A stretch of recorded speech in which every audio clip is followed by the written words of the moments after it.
एक बार की बात है, महात्मा बुद्ध अपने श्रद्धालुओं के बीच बैठे प्रवचन कर रहे थे। जो मनुष्य अपने मन में धैर्य रखना सीख जाता है वह अभाव में भी सुख पाता है और अहंकार को प्रेम में बदलने का अद्भुत मंत्र सीख जाता है। भगवान बुद्ध जिस समय ये प्रवचन कर रहे थे उस समय उनके श्रद्धालुओं के बीच मनसुख नाम का एक भिखारी भी खड़ा था। महात्मा बुद्ध का ये प्रवचन उस भिखारी के मन में घर कर जाता है और उसे एक बीती घटना याद आती है। भिक्षाम देहि, भिक्षाम देहि। माई, बहुत भूखा हूँ, मुझे 2 रोटियाँ खिला दोगी तो ईश्वर तेरे घर में अन्न के भंडार भरे रखेंगे। इस बारिश में चूल्हा जलाना मुश्किल हो रहा है भाई। मेरे खुद के बच्चे भी भूख से तड़प रहे हैं, इसलिए थोड़ा धैर्य रखो। पहले मेरे छोटे छोटे बच्चों को खाना खाने दो, फिर मैं तुम्हें पेट भरकर खाना खिलाऊंगी। ये सुनकर भिखारी को उस महिला पर अत्यंत क्रोध आता है और वो अधीरता पूर्वक मन ही मन उस महिला को श्राप देते हुए कहता है, सत्यानाश हो तेरा, तू मुझसे पहले अपने बच्चों को भोजन कराएगी। ईश्वर करे तेरे घर का अन्न भंडार खाली हो जाए और तेरे बच्चे इसी तरह भूख से तड़पते रहें। इस घटना के याद आते ही मनसुख भिखारी को अपनी भूल का एहसास होता है और वो मन ही मन पश्चाताप करते हुए खुद से कहता है, उस दिन मैंने धैर्य के साथ अभाव में बहुत बड़ी भूल की थी। मैंने अनायास ही क्रोधवश उस महिला के बच्चों को अकारण श्राप दिया। अतः अब मैं भविष्य में ऐसी भूल कदापि नहीं करूंगा। उस दिन के बाद मनसुख नाम का ये भिखारी महात्मा बुद्ध के उपदेश का हृदय से पालन करने लगा और उसने धैर्य को अपने आचरण में ढाल लिया। एक शाम मनसुख गांव से भोजन मांगकर लाया और अपने ठिकाने पर पहुंचा। ज्यों ही भोजन करने बैठा, अचानक ही उसकी नजर कमली के रोते हुए बच्चे पर पड़ी। बच्चा भूख के कारण बिलख रहा था और कमली उसे चुप कराने की कोशिश कर रही थी। मनसुख कमली से कहता है, क्यों रे कमली, आज बच्चा ऐसे क्यों रोए जा रहा है? भूखा बच्चा रोएगा नहीं तो और क्या करेगा? क्यों, आज भीख में कुछ मिला नहीं क्या? ये सुनकर कमली मनसुख की तरफ देखते हुए फपक फपक कर रोने लगी और रोते रोते कहने लगी, कहीं भीख मांगने जाती तो ही कुछ मिलता ना। हमारा बिटवा सुबह से ही बुखार में तप रहा है, ओका छोड़ भीख कैसे मांगने जाती भैया। मनसुख खुद एक गरीब भिखारी था और इसीलिए भूख और लाचारी का दुख बहुत अच्छे से समझ सकता था। उसने खुद भी पेट की आग को 1000 बार सहा था, इसीलिए वो अपना खाना कमली की तरफ बढ़ाते हुए बोला, कोई बात नहीं, ये लो खाना, बच्चे को खिलाए दो और थोड़ा तुम भी खा लो। फिर तुम क्या खाओगे भैया? एक रात भूखे पेट सो जाऊंगा तो मर नहीं जाऊंगा, तुम खाना खा लो।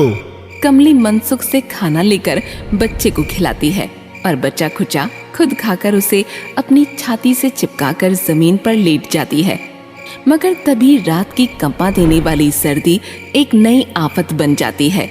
फटी पुरानी चादर में दुबके माँ और बेटे दोनों की कंपकपी बंध जाती है। उन्हें इस हालत में देखकर मनसुख का मन फिर से दुखी हो उठता है। वो सोचता है, पेट में दाना आया तो ठंड सताने लगी। बेचारी कमली ऐसे ठंड में पड़ी रही तो इसका बच्चा तो समझो गया।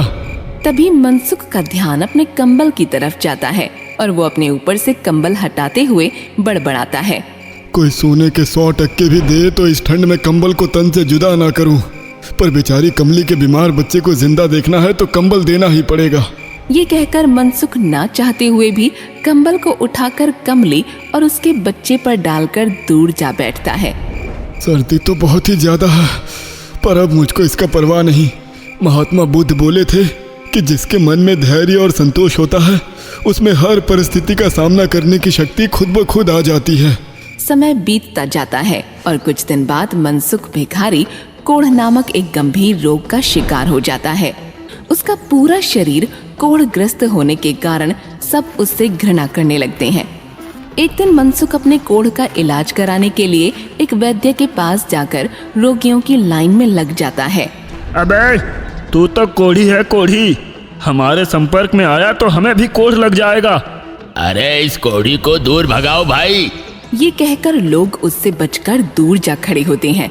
और तभी वैद्य जी आकर मनसुख को डांटते हुए कहते हैं, तू यहाँ क्या लेने आया है रे कोढ़ी?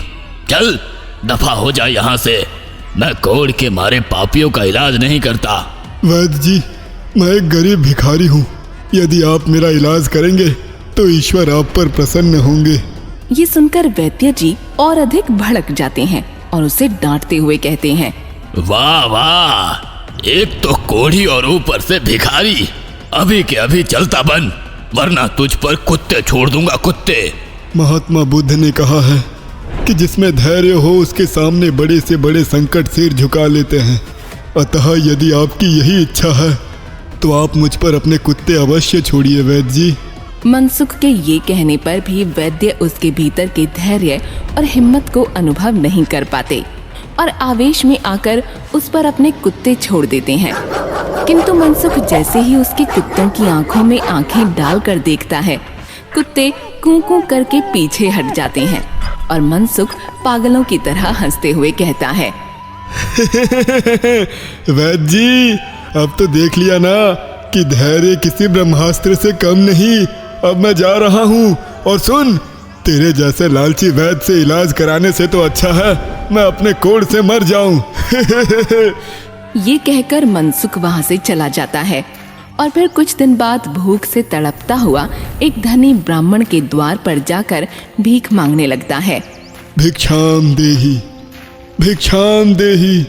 मनसुख की आवाज सुनकर धनी ब्राह्मण द्वार पर आता है और अपने सामने कोढ़ी भिखारी को देखकर घृणा और घमंड से भर जाता है। वो घमंड से वशीभूत होकर मनसुख का अपमान करते हुए कहता है, अरे रे रे रे रे, अरे वो पापी भिखारी, अरे वो कोढ़ी, मुझ जैसे धार्मिक और पुण्यात्मा ब्राह्मण के द्वार भीख मांगने आ गया तू? जा जा, तो जैसे पापी को यहाँ कदापि भीख नहीं मिलेगी। हे ब्राह्मण, पाप और पुण्य का निर्णय करने वाले आप कौन होते हैं? आप स्वस्थ है, धनी हैं और मैं रोगी और भिखारी हूँ। ये सब परिस्थितियों का ही तो फेर है। ये सुनकर ब्राह्मण के घमंड को ठेस पहुँचती है और वो मनसुख को डांटते हुए कहता है, मूर्ख पापी, तू मुझे ज्ञान देगा? आज के बाद मेरा द्वार तो छोड़, कहीं गांव में भी नजर आया तो तेरी खैर नहीं।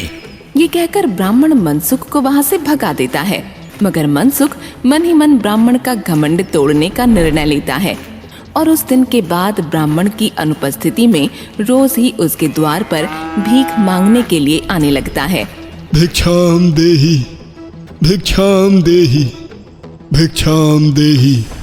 मनसुख की आवाज सुनकर ब्राह्मण की पत्नी बाहर आती है और रूखे स्वर में कहती है, छी छी, ए पापी कोढ़ी, तू मना करने पर भी हमारे द्वार पर भीख मांगने क्यों आ जाता है, निर्लज्ज? क्योंकि आपके पति के कहने पर गांव में मुझे कोई भी भीख नहीं देता, इसलिए जब तक आप मुझे भीख नहीं देंगी मैं आपके द्वार पर भीख मांगने के लिए आता रहूंगा। इस तरह मनसुख उस ब्राह्मण की अनुपस्थिति में हर दिन उसके द्वार पर भीख मांगने आता और उसकी पत्नी उसका अपमान करके खाली हाथ लौटा देती। किंतु मनसुख ने अपना धैर्य नहीं गंवाया और न ही हार मानी, किंतु ब्राह्मण की पत्नी उसके धैर्य के समक्ष हार कर बैठ गई।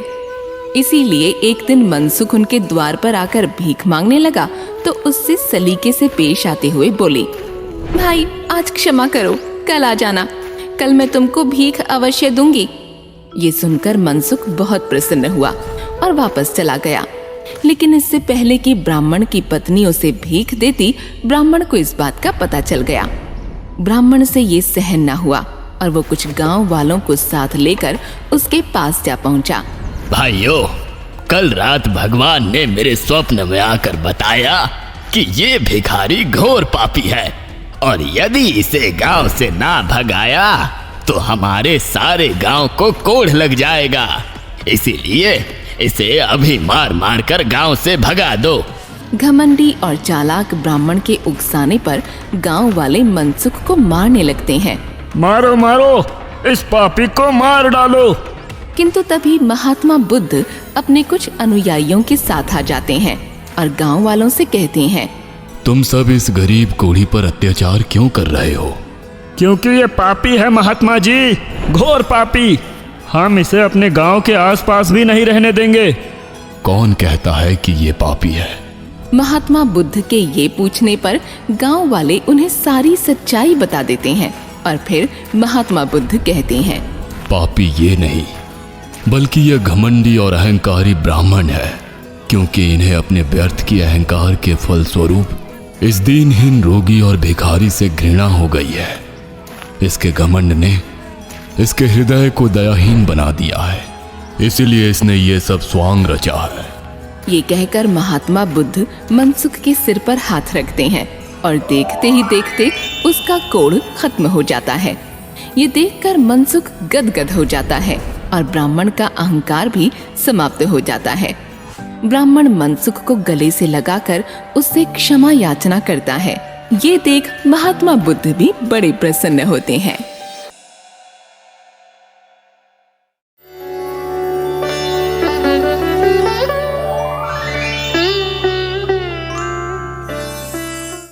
मानसी बेटा उठ जा, स्कूल नहीं जाना क्या? मुझे भी दुकान खोलनी है, चल उठ जा जल्दी से। मानसी की माँ एक किराने की दुकान चलाती थी। उसी से उनके घर का और मानसी की पढ़ाई का खर्च पूरा हो जाता था। लेकिन मानसी की मम्मी की तबीयत धीरे धीरे बिगड़ने लगी थी और एक दिन उसके सर से माँ का साया भी उठ गया। उसके बाद मानसी के चाचा उसे अपने घर ले गए। ये क्या नई मुसीबत भी हमारे साथ रहने वाली है? वो कोई मुसीबत नहीं है, बेचारी अनाथ हो चुकी है। उसके बारे में हम नहीं सोचेंगे तो कौन सोचेगा? आपने तो घर को धर्मशाला बना रखा है, किसी को भी उठाकर घर ले आते हैं। वो कोई गैर नहीं है, हम दोनों की भतीजी है और वो यही रहेगी। अरे अगर यहाँ रहेगी तो काम काज करना पड़ेगा, काम नहीं करेगी तो मैं उसे घर से निकाल दूंगी। हाँ, पहले ही दिन चाची का अत्याचार शुरू हो गया। अरे ओ चाचा की लाडली महारानी, सुबह के 6 बजे हैं, क्या 12 बजे सोकर उठेगी? चल उठ। चाची मुझे तो 7 बजे उठने की आदत है और मेरा स्कूल भी 8 बजे का है, तो आप मुझे अभी से क्यों उठा रही हैं? ओए होए, तो मुझे अपनी बेटियों के साथ साथ तेरा भी काम करना पड़ेगा। जल्दी से उठ जा और नाश्ता बनाने में मेरी मदद कर। चाची जी जो काम खुद करती थी अब वो काम भी मानसी से करवाने लगी। बेटा चिंकी मिंकी उठो, 7 बजे हैं, तुम्हारा नाश्ता भी तैयार हो चुका है, उठो बेटा। मानसी इन दोनों को नाश्ता सर्व कर दो। ठीक है चाची। चाची जी अब मैं भी तैयार हो जाती हूँ, सिर्फ 15 मिनट बचे हैं, वरना मुझे स्कूल में एंट्री नहीं मिल पाएगी। कोई बात नहीं, एक आधा दिन स्कूल नहीं जाएगी तो कौन सा फेल होने वाली है। थोड़े से काम में इतना टाइम ले लिया, कल से थोड़ा फास्ट काम करना वरना स्कूल नहीं जा पाएगी। चाचा तो बहुत प्यार करते हैं, लेकिन चाची मुझे बिल्कुल भी प्यार नहीं करती। चाची के साथ चिंकी मिंकी भी मानसी के साथ रूड बिहेवियर करने लगी थी। सारा काम निपटाकर जब वो बेड पर जाती तो रोजाना उसको अपनी मम्मी की याद आती और उसकी आंखों में आंसू छलक आते। मम्मी अब मुझे क्यों छोड़कर चली गई? अब मेरा इस दुनिया में कौन है जिसके सहारे मैं रहूं? इस घर में तो मेरी औकात एक नौकरानी जैसी है, कोई मुझे प्यार नहीं करता। मानसी बेटा, मैं जानती हूँ आज तक मैंने तेरे साथ बहुत गलत किया है, लेकिन मैं भी क्या करूँ? तेरे चाचा का काम सही नहीं चल रहा ना, तो क्या तू हमारी मदद कर सकती है? मदद? कैसी मदद चाची? तुम इन पेपर्स पर साइन कर दो। ये तुम्हारी माँ की किराने की दुकान है, हम उसे बेचकर कोई अच्छा काम शुरू कर देते हैं और फिर तेरे चाचा भी तो परेशान नहीं होंगे। ना चाहते हुए भी मानसी उन पेपर्स पर साइन कर देती है, पर उसके बाद भी उसे चाची से माँ का प्यार नहीं मिलता। ऐसे ही दिन गुजरने लगे और एक दिन मानसी की स्कूल की टीचर घर आईं। इत्तेफाक से चाचा घर पर ही थे। मानसी हमेशा क्लास में टाइम पर आती थी, होमवर्क भी हमेशा कंप्लीट रहता था, लेकिन अब ऐसा नहीं है। अब ये ना ही टाइम पर आती है, हफ्ते में कई छुट्टियां भी हो जाती हैं और इसका होमवर्क भी ज्यादातर इनकम्प्लीट रहता है। टीचर की बात सुनकर चाचा को बहुत बुरा लगा। जी माफ कीजिएगा, आगे से मैं खुद मानसी पर ध्यान दूंगा। आपका बहुत बहुत शुक्रिया कि आप यहाँ आए। टीचर के जाने के बाद चाचा और चाची में खूब झगड़ा हुआ। ये मैं क्या सुन रहा हूँ? मैं इसको और घर में बर्दाश्त नहीं कर सकती। अब या तो ये यहाँ रहेगी या मैं और मेरी बेटियाँ। फिर इसको जैसे चाहे वैसे रखना। उनका झगड़ा बढ़ता ही गया। मानसी अपने कमरे में जाकर रोने लगी। अगले दिन वो स्कूल नहीं गई और वहां से रेलवे स्टेशन पहुंची। फिर एक ट्रेन में चढ़ गई और अगले स्टेशन पर अनजान शहर में उतर गई। अब तो किसी अनाथ आश्रम में ही जाकर रहना ठीक होगा। वहाँ रहकर जैसी जिंदगी मिलेगी जी लूंगी। फिर मानसी शहर पहुंच जाती है और वहाँ मौजूद अनाथ आश्रम में रहने लगती है। समय बीत जाता है और मानसी अब 18 साल की हो जाती है। अब मैं 18 साल की हो गई हूँ। अब मुझे अपने पैरों पर खड़ा होना होगा। कब तक अनाथ आश्रम वालों पर बोझ बनी रहूंगी? ये सोचकर वो काम की तलाश में निकलती है। तभी उसकी नजर एक बूढ़े फल वाले पर पड़ी, जो कि 2-2 ठेलों पर फल बेच रहा था। अरे मेरे ठेले से फिर से फल चोरी हो गए। क्या करूं? जब से ये मंगू काम छोड़कर भागा है तब से बहुत नुकसान हो रहा है। अंकल, अगर आपको काम वाले की जरूरत है तो मैं आपके पास काम कर सकती हूँ। अरे तुम तो लड़की हो। चलो मुझे क्या मतलब। ठीक है, रोज के 200 रुपए दूंगा। मानसी ने काम करना शुरू कर दिया। जब बूढ़े ने देखा कि मानसी मेहनती है और अकेले भी ठेले को संभाल सकती है तो वो उससे बोला, बेटा मानसी, तुम अगर चाहो तो अलग दूसरे नुक्कड़ पर ठेला लगा सकती हो और जितने फल तुम बेचोगी उसका 10% तुम्हारा होगा। फिर मानसी ने दुर्गा माता के मंदिर के सामने ठेला लगाना शुरू किया। लेकिन उसके बराबर में ही एक और ठेले वाला भी था, जो नहीं चाहता था कि उस एरिया में कोई और अपने फल बेचे। सेब ले लो, सेब, कश्मीरी मीठा सेब, छिलका उतार के। भैया, सेब कैसे दिए हैं? ले लो जी, बहुत सस्ते हैं, सिर्फ 80 रुपए किलो, छिलका उतार के। 80 रुपए? अरे रे रे, बहुत महंगे हैं भैया, पैसे कम हैं, 60 लगा लो। ऐसे सेब 100 रुपए किलो से कम कहीं नहीं मिलने वाले, छिलका उतार के। ठीक है, रहने दो, कहकर वो औरत मानसी के ठेले पर चली गई और उससे भाव पूछने लगी। वैसे तो ये सेब 80 रुपए किलो ही है, लेकिन आपके पास ज्यादा पैसे नहीं है तो आप 60 में ले सकती हैं। ठीक है, 1 किलो सेब तोल दो। औरत सेब लेकर खुश होते हुए चली गई। अरे तू पागल है क्या? 80 वाले सेब 60 में दे दिए। ऐसे तो मेरे सेब रात तक भी नहीं बिकेंगे। उन बेचारी आंटी के पास पैसे कम थे, इसलिए दे दिए। इसमें क्या गलत है? अगर इस मंदिर के सामने ही बेचना है तो मुझसे कम रेट में नहीं बेच सकती, वरना अच्छा नहीं होगा, छिलका उतार के। कहकर वो अपने ठेले पर चला गया। लेकिन मानसी बहुत ही नरम दिल थी, इसलिए वो ग्राहक की मजबूरी को समझकर कम पैसों में भी सेब बेच दिया करती थी। मानसी के सारे सेब तेजी से बिक रहे थे और उसका ठेला अभी भी आधा भरा हुआ था। शाम तक मानसी के पास बस 6 ही सेब बचे थे और अंधेरा होने वाला था। इन बचे हुए सेबों का क्या करूं? अरे मैं तो भूल ही गई, नवरात्रि चल रहे हैं। दुर्गा माँ के मंदिर के सामने खड़े होकर ही इतने फल बेचे हैं। ये बचे हुए मैं माता को ही चढ़ा देती हूँ। अगले दिन, भैया केले कैसे दिए हैं? ले जाओ, 60 रुपए दर्जन है, छिलका उतार के। भैया मेरे बेटे की तबीयत खराब है, दवाइयों पर भी खर्च हो रहा है, मेरे पास बस 40 रुपए ही हैं। सारे भिखमंगे परेशान मेरे ही सामने आकर खड़े हो जाते हैं। 40 रुपए हैं तो घर जाओ, छिलका उतार के। आप तो बहुत ही बदतमीज हैं, मैं किसी और से ले लूंगी। 40 में कोई नहीं देगा, छिलका उतार के। आंटी, आपके बेटे की तबीयत खराब है ना, तो आप मुझसे केले ले जाइए। ये लड़की तो मुझे बर्बाद करके ही मानेगी, छिलका उतार के। उस दिन मानसी ने 5 दर्जन केलों को माता रानी के भक्तों को बांट दिया। अगले दिन भी उसने इसी तरह काम किया और उस दिन भी उसके पास लगभग 5 किलो सेब बच गए। लेकिन इस बार माता के मंदिर जाने से पहले ही उसके सामने एक बुढ़िया आकर खड़ी हो गई। बेटी, मेरी झोपड़ी में मेरे साथ 8 बच्चे रहते हैं, बिल्कुल अनाथ हैं। क्या तुम उनके लिए इन सेबों में से कुछ दान करना चाहोगी? क्यों नहीं आंटी जी, लेकिन मैं आपके साथ चलकर उनको अपने हाथों से ये सेब खिलाना चाहूंगी। फिर बुढ़िया मानसी को एक झोपड़ी के पास लेकर चली गई। अंदर आओ बेटा। बुढ़िया झोपड़ी के अंदर चली गई। मानसी ने भी अपना ठेला बाहर छोड़ा और मानसी भी झोपड़ी के अंदर चली गई। तभी उसने देखा बुढ़िया बदलकर दुर्गा माता बन गई, तो वो हैरान रह गई। मानसी, तुम एक बहुत अच्छी लड़की हो, आज के कलयुग में इतनी परेशानी झेलने के बाद भी तुम सबके बारे में सोचती हो।